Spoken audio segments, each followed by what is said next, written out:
2,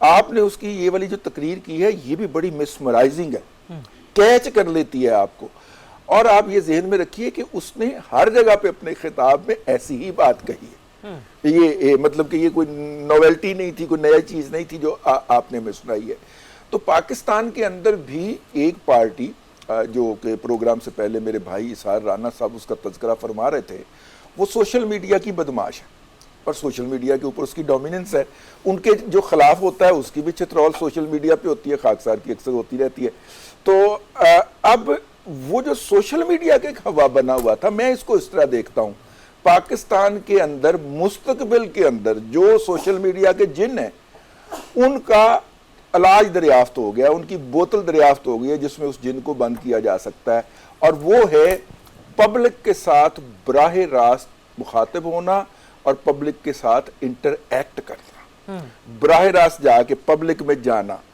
اور اگر آپ کو سوشل میڈیا سے ڈر لگتا ہے اور آپ 60 لاکھ روپے کے ایڈوائزر لگا کر بھی اور سارے ریسورسز ڈھونڈ کر بھی اپنے پولیٹیکل رائیول کو مات نہیں دے پا رہے، یہ خاکسار کا مشورہ ہے، تو پھر پہلی فرصت میں زہران ممدانی کے فٹ سٹیپ کے اندر چلتے ہوئے عوام میں جائیے. لیکن زہران ممدانی رانا صاحب مجھے یہ بتائیے، ان کا تعلق جو تھا وہ کوئی یوں کہہ لیجیے کہ خاندانی تھا؟ ایک تو اس سوال کا بھی آپ نے مجھے جواب دینا ہے. دوسرا یہ کیونکہ انہوں نے یہی کہا کہ وہ ایک خاندانی سیاست کا خاتمہ کر کے یہاں پر پہنچے ہیں. دوسرا مجھے یہ بھی بتا دیجئے کہ یہ جو نتیجہ آیا اس سے یہ ثابت ہو رہا ہے کہ اب امریکہ میں بھی جو نوجوان نسل ہے وہ پرانے سیاست سے اور پرانے سیاستدانوں سے تنگ آ چکی ہے، وہ نوجوان امیدواروں کی جانب گامزن ہو رہی ہے، ان کی طرف راغب ہو رہی ہے. ایک تو رضی صاحب کو جو سوشل میڈیا کے بدماش گالیاں دیتے ہیں نا، بہت برا کرتے ہیں. اچھا. لیکن رضی صاحب کے جو سوشل میڈیا کے نیک پارسا لوگ ہیں نا، وہ بھی مجھے کوئی ہار پھول نہیں پہناتے. صحیح. وہ بھی وہی سب کچھ کر رہے ہوتے ہیں جو سوشل میڈیا میں کسی کو پارسا نہیں کہتا، مجھے الحمدللہ گالیاں دینے میں سب یکسو ہے. مولانا فضل الرحمان کے follower, P M L N کے فالوور اور آپ کے پی ایم ایل این کے فالوور، تو پھر تو رضی صاحب میرا خیال ہے آپ کو وقت نکال کے نا خودکشی کر لینی چاہیے. کیوں کہ پی ایم ایل این کے فالوور بھی آپ کو گالیاں دے رہے ہیں. میں ان کو خوش کرنے کے لیے تبصرہ فروشی کرتا ہوں. ان کی تو جو کہنے میں ماجی ہیں وہ آپ کو دادا جی کہتے ہیں. تو پھر اگر پردادا کو کوئی گالیاں دے رہا ہے تو پھر میں تو کیا کہوں، میں پنجابی جو کہتے ہیں پھر میں کہہ کے چپ ہو سکنا، نہیں کہہ نہیں رہا، سمجھتے گئے ہو تسی ویسے.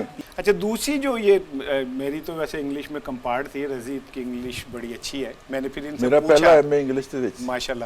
تو میں نے رضی سے پوچھا کہ یہ کیا کہہ رہا ہے کہ یہ جو عرب پتی سیاستدان ہیں یہ اپنے ٹیکس بچانے اور معاملات بچانے کے لیے سیاست میں آتے ہیں، انہیں ہم نہیں آنے دیں گے. ہمدانی نے یہ بات کی میں حیران ہو گیا. میں نے نام دیا اس نے اس کا ٹرمپ کا. ہاں تو میں نے پہلے وہ شکر ہے اس نے نام لے لیا، میں سمجھے شاید پاکستانی سیاستدانوں کو کہہ رہے ہیں، ایک جو خاندان ہے حکمران ان کے لیے کہہ رہے ہیں کہ بھائی تم اربوں پتی اور ٹیکس بچانے کے لیے تم سیاست میں آتے ہو. پھر رضی نے کہا نہیں تیری انگلش کمزور ہے، وہ ٹرمپ کا نام لے رہا ہے. پھر میں کہا سنتا سنگھ بنتا سنگھ ایک ہی بات ہے، جتنے بھی سرمایہ دار بیٹھا وہ ایک ہی طرح کا سوچتا ہے، ایک ہی انداز ہوتا ہے. لیکن ہمدانی کی فتح پکارا، کہا اس نے تمام کو ہے، مثال اس نے ٹرمپ کی دی. ہمدانی کی جو فتح ہے نا، ایکچولی رضی صاحب وہ مسلمانوں کی ٹرمپ سے نفرت کی علامت ہے. اس کی اینٹی مسلم جو پالیسیز ہیں اور جو غزہ کے اندر اس نے شہادتیں ہیں اور ان کے پیچھے اس کا ہاتھ ہے، یہ اس نفرت کی علامت ہے. اور جو ہمدانی نے بار بار کا اسلاموفوبیا کا جو نفرت کا زہر ٹرمپ نے پھیلایا تھا، وہ اس کا جواب نیو یارک والوں نے دے دیا ہے. اور میں یہ سمجھتا ہوں کہ یہ آغاز ہے. اب آپ آگے جا کے دیکھیے گا جتنے بھی وہاں پہ انتخابات ہوں گے ٹرمپ نہیں جیتے گا.